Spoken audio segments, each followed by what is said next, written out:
Do you like beef stew with red wine and tomatoes? If so, you'll love Argentine Carbonada. This beef stew recipe originated during the colonial period, and its unique combination of ingredients gives it an incredible flavor. If you're looking for a new beef stew recipe this winter and you like red wine and tomato, take a look. I started off by searing a little less than 2 pounds, 848 grams of beef shank in 1 tablespoon of sunflower oil, about 3 minutes on each side. After searing one side of the beef shanks for 3 minutes, I flipped and then added my onion. I added 200 grams of chopped Spanish onion along with some green onion. I used 1 small bunch, about 60 grams of green onion. I added all of the white part and about half of the green tops. The rest I reserved for a garnish. But before going any further with this recipe, I wanted to clear up some confusion that you might have about the name. Argentine Carbonada is not Italian pasta carbonara. They are two completely and totally different things. Argentine Carbonada is called as such because in Spanish carbón means coal, and during the colonial period, carbonada beef stew was cooked over large open fires until the wood had burned itself down to small pieces of coal. I just wanted to clarify that in case there was any confusion. 4 minutes later, I added 3 large cloves of garlic and cooked the garlic for 1 more minute before adding the liquids. I started off by adding red wine to my beef stew. I decided to go with a Malbec because there's nothing more Argentine. I then added the tomatoes in the form of 1 28-ounce can of crushed tomatoes, and then about 3 cups of homemade vegetable stock. I may make a separate stock video one day, so if I do, I'll put a link in the description box.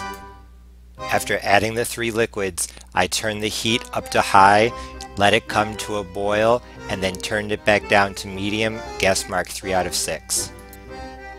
After my beef stew had boiled for 20 minutes, I started to add the other vegetables. I planned on adding a small butternut squash to the beef stew, so the first vegetable I added was the bottom bulbous part of the butternut squash cut into small pieces. I chopped the butternut squash finely so that it would disintegrate completely and help to thicken the broth. Just like in my locro video, another meat stew recipe from Argentina. Locro is one of Argentina's national dishes, so if you haven't seen that video, be sure to check it out. 10 minutes after adding the finely chopped squash, 30 minutes after adding the liquid, I added the other vegetables. So I took the rest of the butternut squash along with 1 medium potato, 1 medium sweet potato, and 1 medium carrot, cut the vegetables into 1/2-inch pieces, and added them to the beef stew. I let these vegetables cook for half an hour before adding the rest of the ingredients. Half an hour later, I added a few small pieces of frozen corn and 150 grams, a little over 1/2 cup, of dried peaches. Adding dried peaches to beef stew with red wine and tomatoes might seem a bit odd, but trust me, it works. The recipe for Argentine Carbonada was developed during the colonial period, and originally it was made with dried ingredients that could easily be transported on wagons. Smoked and dried meats, dried squash, dried peaches, and dried tomatoes being the original ingredients. However, nowadays in Argentina, almost everyone uses fresh meat, and using canned tomatoes to add to the beef stew is very common. Although the recipe for carbonada has changed over time, the tradition of adding dried peaches to this beef stew with red wine is still pretty common. The peaches help to cut the acidity of the tomatoes without added sugar, and they also help to turn the broth a bit more orange instead of red. If you don't have dried peaches, feel free to use dried apricots. Just make sure that you don't leave out the dried fruit. They work very well with the red wine and tomatoes in this beef stew recipe. A half an hour later, my stew was ready, and it was time to add spices. Honestly, the broth is very flavorful on its own, and I think you could get away without adding anything if you really wanted to. However, I added 1 teaspoon each of salt, black pepper, and oregano, along with half a teaspoon of crushed red pepper. Some recipes for carbonara call for thyme or maybe even parsley, but honestly, I thought it was good just with what I put in. If you're looking for a good beef stew with red wine and tomatoes recipe, be sure to try Argentine Carbonada. One thing I really liked about this beef stew was the texture, as compared to locro, another stew in which all the vegetables disintegrate almost totally. With carbonara, most of the vegetables stayed whole, so you could see each individual piece.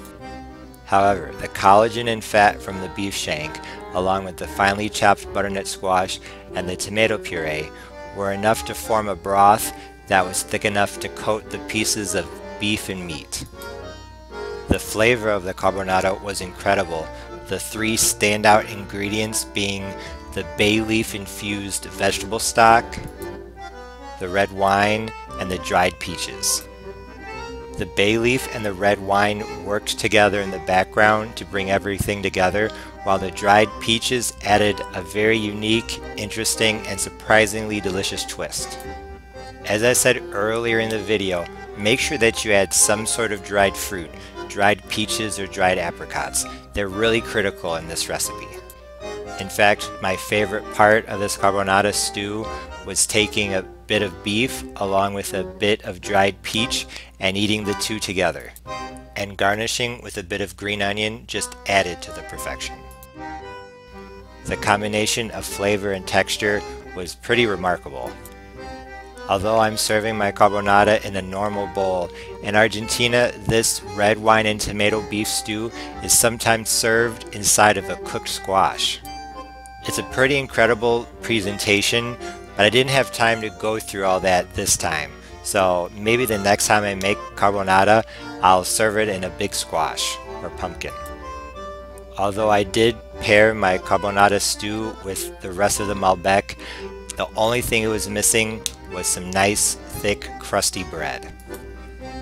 The next day I put the leftovers over some whole wheat pasta, so if you don't have bread, I'm sure that putting this over other types of pasta, over rice, or over polenta would be delicious.